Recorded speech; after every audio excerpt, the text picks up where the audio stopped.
احيانا احنا بايدينا بنخلي ولادنا يتحكموا في حياتنا. خليني بس افرجكم على المنظر معايا ونكمل الحلقه. احيانا بتضطر ظروف الام والاب ان هم يسيبوا بعض بمزاجهم او غصب عنهم، فبتضطر الام او الاب ان هم يضحوا بحياتهم ويعيشوا تحت رجلين ولادهم ويعيشوا دور الضحيه. لو انت اخترتي ده بارادتك فابريشيت وربنا معاكي. المشكله فين؟ لما بنقدم العطاء زياده عن اللزوم وولادنا بيتخيلوه حق مكتسب. لفت نظري مشهد لخالد النبوي في مسلسل ميم او امبراطورية ميم تقريبا، وبنته واقفة تحاسبه كأن هي ولي الامر وكأن خالد النبوي ابنها. خد ودة معاها بمنتهى الاريحية وفي الاخر عاقبها. اعتراضي على انه عاقبها في الاخر.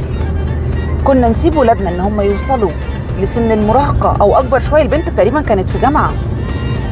احنا في جليم كده، احنا كده في حته اسمها جليم في اسكندريه، داخلين على كوبري ستانلي.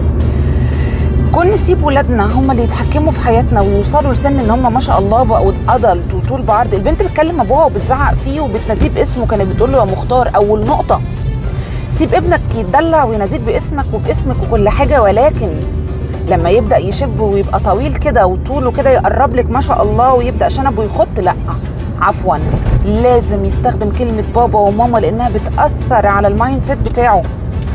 يبقى أول نقطة هنعملها هنحط الحدود.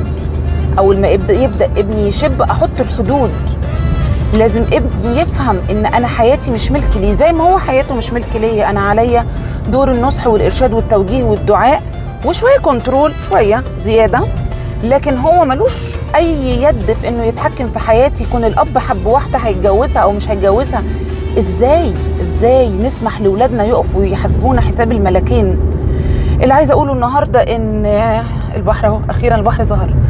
ان حلو ان احنا نصاحب ولادنا ولكن في حدود، وشد على ولادك قوي اول ما يبدا طولهم يقرب لطولك.